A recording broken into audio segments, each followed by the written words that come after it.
Bismillahirrahmanirrahim. Assalamualaikum warahmatullahi wabarakatuh. Di sini saya akan menyampaikan hasil observasi saya mengenai model pembuatan keputusan taktis dan analisis biaya relevan pada studi kasus UMKM Lin 7 Alif Clothing Konveksi. Sebelumnya, perkenalkan, nama saya Raisa Arismananda Wibowo, NIM 195211134, kelas MBS 5D, nomor presensi 8. Nah, di observasi sebelumnya, saya sudah menemukan berbagai permasalahan yang ada pada UMKM Alif Clothing Konveksi. Di antaranya adalah yang pertama, ketika sedang sepi atau harga kain sebagai bahan baku naik, maka orderan yang masuk tidak begitu banyak. Yang kedua, ketika sedang banyak orderan sering kekurangan penjahit atau tenaga kerja. Selanjutnya, selain itu juga kurangnya lahan atau ruangan yang digunakan untuk proses produksi. Yang terakhir, karena adanya masa pandemi juga mempengaruhi kinerja konveksi, yang mulanya memproduksi seragam sekolah. Karena pandemi, sekolah tatap muka diliburkan, maka mengakibatkan memilih konveksi banding setir dan beralih ke produksi daster. Nah, untuk kali ini, untuk permasalahan yang saya angkat utamanya yaitu mengenai kurangnya lahan atau ruangan yang digunakan untuk proses produksi. Ini adalah dokumentasi proses produksinya, mulai dari penggelaran kain sampai dengan proses packing dan labeling. Nah, langsung saja kita masuk ke sesi pembahasan. Yang pertama adalah model pengambilan keputusan taktis membangun atau menyewa gedung. Untuk langkah yang pertama, mengidentifikasi masalah. Masalahnya tadi adalah belum memiliki lahan atau ruangan yang luas untuk melakukan proses produksi yang lebih banyak lagi. Langkah kedua, mengidentifikasi alternatif. Nah, di sini saya menyediakan 4 alternatif pilihan. Yang pertama, membeli lahan yang lebih luas. Yang kedua, memperluas atau membangun gedung baru. Yang ketiga, menyewa gedung. Dan yang terakhir adalah mengurangi jumlah produksi. Kemudian langkah ketiga, yaitu mengidentifikasi biaya dan manfaat yang berhubungan dengan setiap alternatif. Alternatif yang kami pilih yaitu alternatif 2 dan alternatif 3. Untuk alternatif 2, biaya renovasi perluasan gedung sebesar Rp114.800 dan alternatif ketiga, untuk biaya menyewa gedung sebesar Rp60 juta dan biaya pemeliharaan gedung sebesar Rp5 juta. Kemudian langkah keempat, membandingkan biaya dan manfaat relevan untuk setiap alternatif.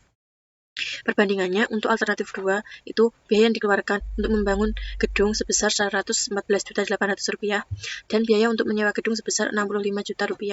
Kemudian ada biaya diferensial, yaitu biaya yang dihasilkan dari mengurangi antara biaya alternatif kedua dan biaya alternatif ketiga, yaitu Rp114.800 dikurangi Rp65 juta, hingga biaya diferensialnya sebesar Rp49.800. Kemudian langkah yang kelima, yaitu menilai faktor-faktor kualitatif. Nah, di sini faktor kualitatif yang kami nilai ada 3.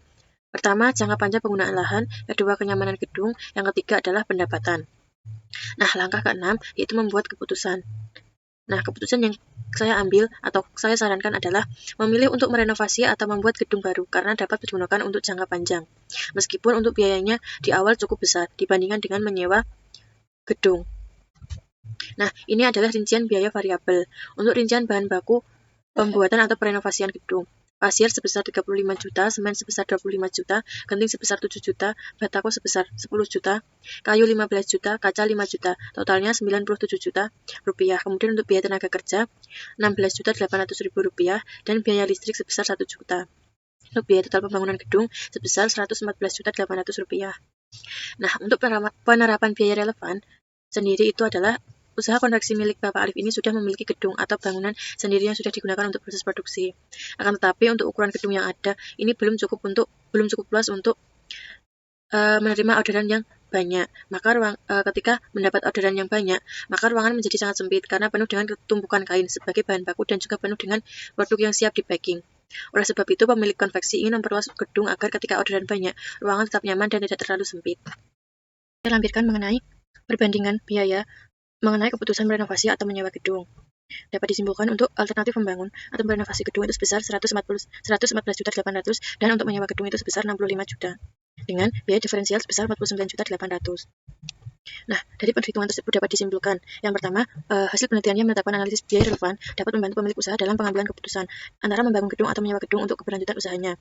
Yang kedua, dari hasil analisis yang telah dilakukan, bahwa membangun atau merenovasi gedung dianggap lebih ekonomis, meskipun di awal pembuatannya membutuhkan banyak dana, namun dapat digunakan dengan jangka waktu yang panjang. Sedangkan untuk menyewa gedung dinilai tidak ekonomis. Meskipun harga sewanya per tahun adalah lebih ringan dibandingkan membangun atau merenovasi gedung, namun ketika dihitung lagi, biaya sewanya dengan jangka panjang itu lebih mahal dan nantinya dapat mengaruhi pendapatan pemilik usaha jika biaya sewa gedung lebih besar dibandingkan pendapatan yang diperoleh dari orderan dalam 1 tahunnya. Nah, sekian presentasi yang bisa saya jelaskan, kurang lebihnya saya mohon maaf. Wassalamualaikum warahmatullahi wabarakatuh.